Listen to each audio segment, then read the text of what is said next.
So hi everyone, my name is Friederike Heyne. I'm part of the SAP Women in Tech team. And I hope you all came because I chose such an intriguing title, which is what the moon landing actually has to do with public speaking. And I hope I can satisfy your curiosity and give you a good answer as to what these two things have in common. So let's get started. And as you can probably all imagine, we're starting in space. And I want you to go back to July 20th in 1969. And most of you will know that is the day of the Apollo 11 mission, the first manned moon landing. And let's say we're about 10 or 12 minutes out from the actual landing. So we have the landing module called the Eagle, which you've all heard about. On board, we have two astronauts. We have Neil Armstrong and Buzz Aldrin, very familiar names. And on the other hand, on the surface of the Earth in Texas, we have a room full of specialists listening to the radio, monitoring screens, trying to see that everything is going according to plan. And as I said, it's a crucial moment, right? We're about 10 minutes from landing 2 people on the surface of the moon. And there's an error code. And it keeps going on in the background. It's 12:02, 12:02. And if you listen to the radio from back then, you can hear it in the background. There's this robotic voice saying 12:02, 12:02. And everyone's in shock, right? We have 2 people on the Eagle, we're about to land. It's not really easy to stop it now. And if we want to stop it, we need to stop it right now. We need to turn around. Because, I mean, it's 2 people, right? It's a crucial moment. And in this moment, they need to make a decision about success or failure of this mission. And, I mean, spoiler alert, you guys know, the moon landing happened. So the error code didn't really keep them from actually landing. But I guess it caused a lot of panic, which is fair to say. And does anyone know this lovely lady? Anyone heard of Margaret Hamilton? By any chance? No? That's fine. I didn't know her too a few years ago. So this, ladies and gentlemen, and everyone else, is the person responsible for the on-flight software, meaning for the software that helped them decide if they can actually land on the moon or not.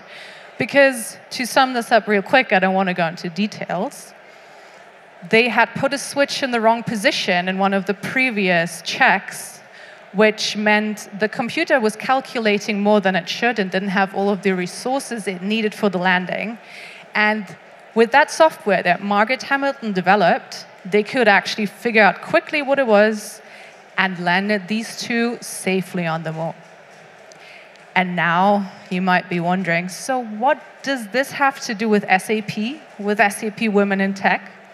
Well, we have a similar problem to that of Margaret Hamilton. At SAP, we have a lot of great expert women that are not visible. We have about 35% of female employees worldwide, and they're not visible. And I mean inside and outside the company. And now there are a few approaches that you can take trying to make them visible. And the one that we've chosen at SAP Women in Tech, which is my team, right, is we want to make them public speakers, great public speakers. We want to make them visible on stage. Well, at SAP Women in Tech, we thought of 3 things that we can do to make these incredible women that we have at SAP visible. First thing, we provide rehearsals. We provide feedback because it takes a lot of practice to be a good speaker on stage and to become a role model and be on stage, be visible. So what we do is we offer rehearsals. We offer feedback. We also offer workshops. The time's working now, great guys.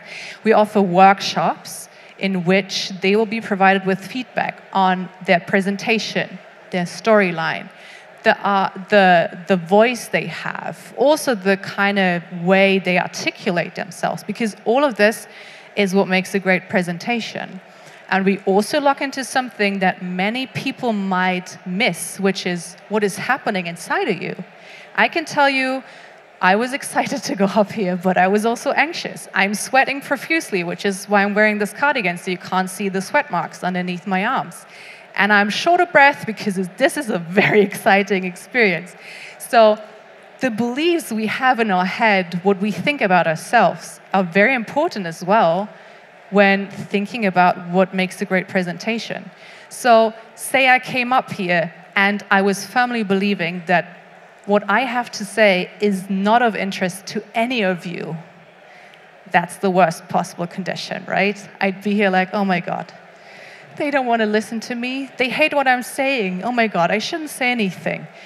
And then the circle begins, right? You're bored, I'm scared, and this keeps going. So this is one of the things that we do to help our female colleagues become more visible. What we also do is, because practice makes perfect, right? We offer stages.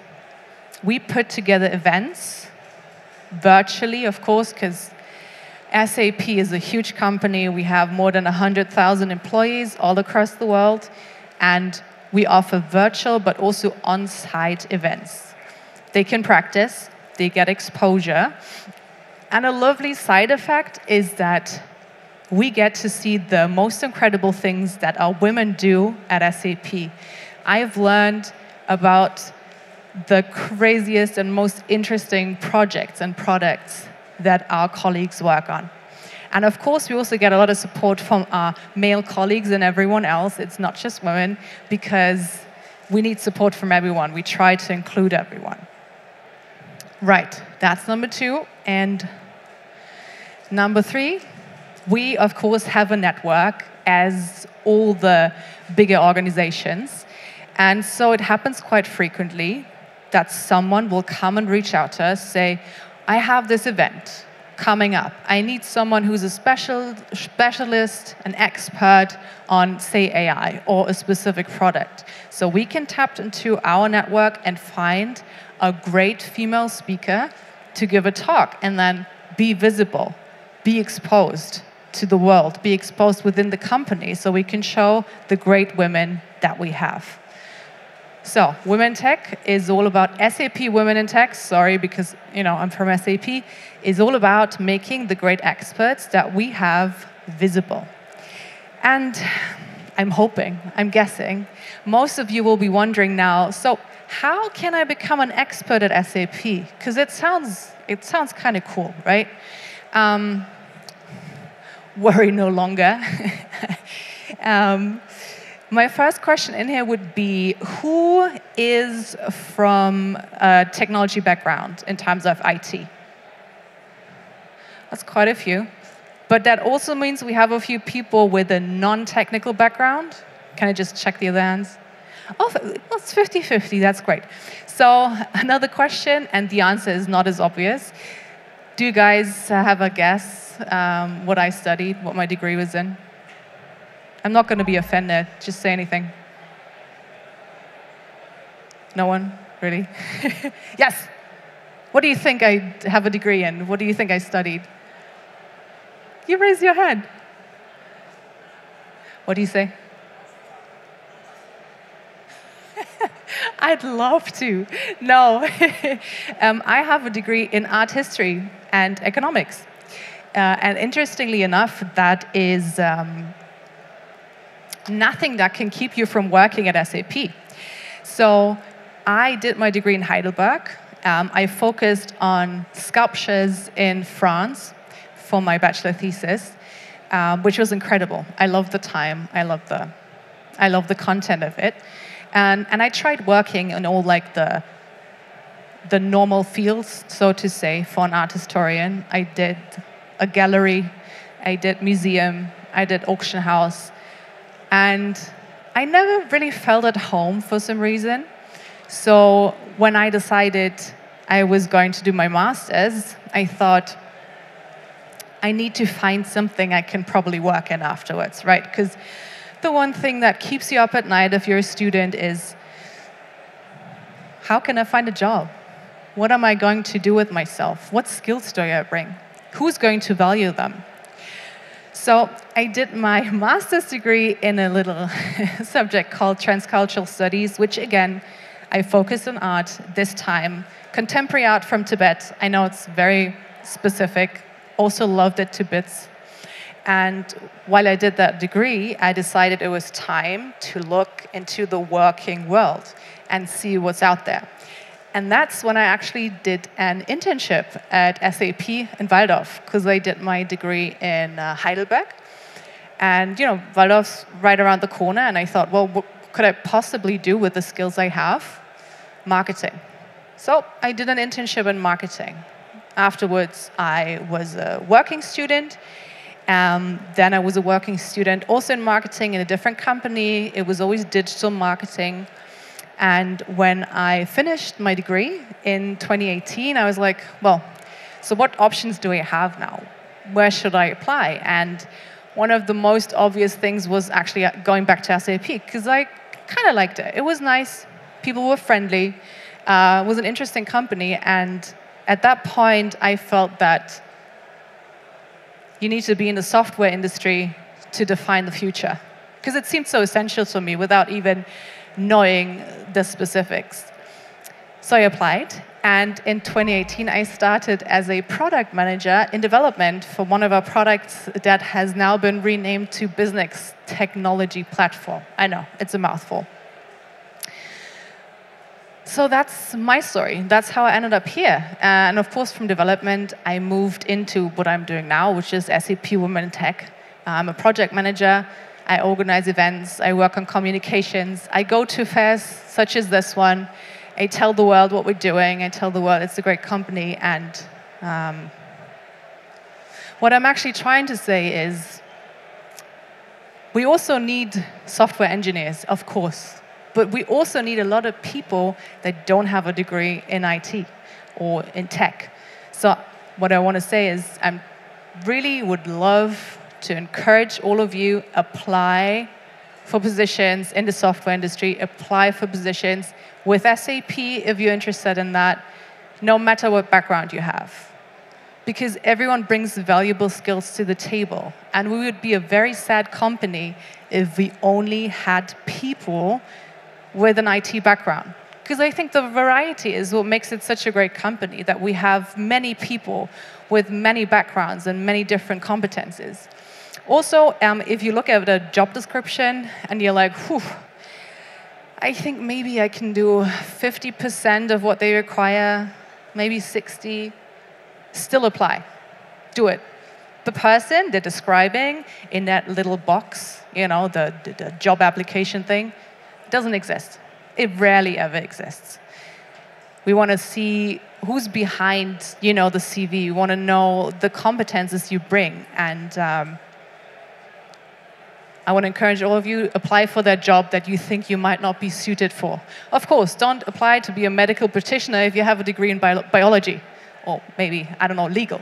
Don't do that. But, there are more competences you bring to different jobs what actually might work. Right. Still have a little bit of time. But if from this presentation you don't take anything home, I want to give you 3 things that you actually should. First thing, you all know who Margaret Hamilton is and what role she played in the first manned moon landing, and it wasn't a small role, let me tell you that. Second, you've heard about SAP Women in Tech. You know what we do. We're making female experts visible. And you also know that this is a great thing because we need role models and we need the great women in the industry to be visible. And thirdly, you know that IT isn't all about coding. It's also about the competences you bring to the table, the skills you've acquired, and you don't need an IT degree to work at SAP. We still want all the software engineers and IT guys here, right? Everyone. Okay. Time is getting orange. Cedric is approaching. Thanks, guys. I think now we're doing a Q&A. So thanks for listening at this point. Yes. Oh, it's in German. Thank you so much. That was quite insightful. Now I may bring some great questions from the audience to you. So are there any? Any questions are perfect. Don't be shy. You can literally ask anything. Yeah.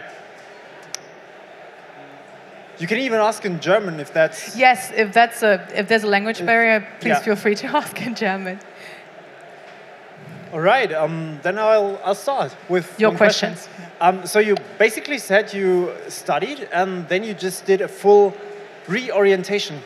So that's kind of interesting. How did that feel? So what were skills that you needed for that decision? It was a hard learning curve. I'm going to give you that. If you go from looking at beautiful pictures and sculptures to trying to understand how that one software product works, it's a tough learning curve. A great one, but it's tough. So I think the skills that were useful were mostly being able to think logically, being able to understand complex texts, trying to be open-minded and go into all the different details there were that may have been useful. But also, I think, a lot of endurance was needed to get into that field, That makes sense. I think a friend of mine said once that that's one skill that IT guys always need, and everyone is working with IT, is endurance. And that makes sense. Yeah. Any questions from the audience that I may bring to you? Well, I can talk about my master thesis. You can. You know, it was very interesting. So as you guys know, I specialize in contemporary art from Tibet. And it's actually quite interesting that the contemporary pieces you can find around the world are heavily influenced by the traditional art from Tibet. I mean, it makes kind of sense. So my thesis was focused on finding out how the traditional elements in combination with Western influence kind of created a new identity for the Tibetan community, because a lot of Tibetans live in exile, which can be based anywhere around the world, but most of them live in India, Switzerland, there are a few in the United States, and it was very interesting to look at the kind of artworks and see how that shapes a completely new identity that is contemporary. That is fascinating. Any other questions about Tibetan art? Yeah, I do. Actually, why Tibet? Why Tibet? I did study abroad during my bachelor's in London, and they had a great class on Tibetan art. Okay. That was my first exposure to contemporary art from Tibet, because it was part of the degree, and I loved it. It just spoke to me. I mean, that's what art is about. It needs to talk to you, and I loved it, so I pursued it further. It was just that one abroad year that I did that kind of hooked me on the topic, Fascinating. Thank you so much. Do we have any questions from the audience left? Maybe on Tibet? Yes. I thought it was so boring, guys, that you didn't even have any questions. Please. I think you were so all-encompassing. Or maybe I answered all the questions myself. I mean, that's always an option. Hi there. Hi, thank you for your session. Maybe that would be like practical advice from your side. I'm just wondering, like you said, like you're now from an IT sector, IT background for studying, but like, for example, during the interview, how did you like really sell yourself really well, like, connect your own like very special fields in art history to connect, marketing, job description, which can be innovative or a little bit, too practical. So what was your skills, or what was your... That's a great question. Thank you. I didn't get your name. Singen? I know it's not your name. Sinin? Yeah, perfect. Sinin. Okay, very good question, because I was basically trying to sell a butcher a piece of cheese, right? So I mean, I had that experience in marketing, and at the time they were revamping a website, and I said, well, that's basically everything I've done so far. Take my experience. But I think what's also a great part, besides finding the match between what you bring as a sort of skill or experience with the position you're applying for, is also bringing your personality in. I think a lot of the reason I was hired, and I cannot confirm this because my manager has left the company from back then, was also that he saw I was willing and eager to learn, and I was also a good match for the team in terms of, because from my experience, I can tell you that the team is, at least to me, 50% of what makes the job.